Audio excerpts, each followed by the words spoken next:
Hi, so yesterday I talked about policy-driven bullying, where leaders are using policies that have been set as weapons to threaten employees and force them to do what they want them to do. And I use the example of the return to office mandate.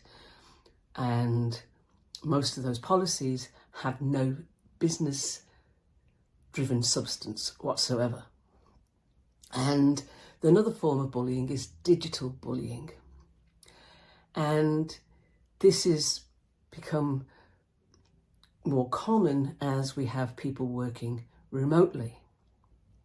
So digital bullying is where leaders expect their employees to be always on, and they are tracking them. They want them to make sure that the green light is always on.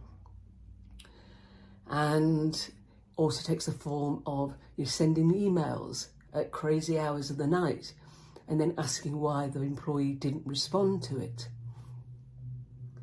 and coercing them to always be on and to respond to the boss's demands. And some employees have reported that leaders are using communication platforms like MS Teams and Slack to publicly shame employees, calling out a mistake they may have made and blaming them in those public forums.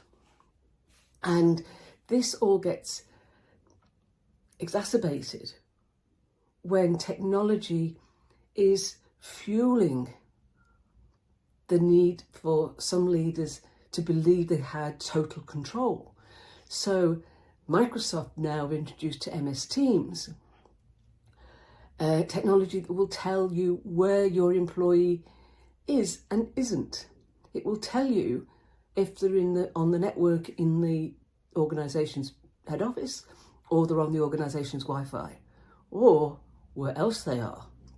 So if you're working from home or your local cafe, MS Teams will tell your leader exactly where you are so that they can then coerce you to be somewhere else.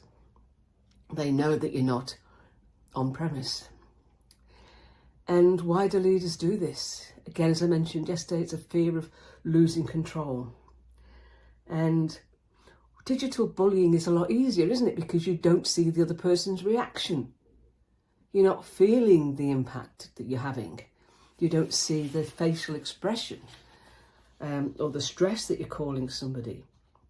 And, remote working and digital platforms have blurred the boundaries, and a lot of leaders are taking advantage of that. And they still have this archaic concept of leadership is leading when I can see you. Please.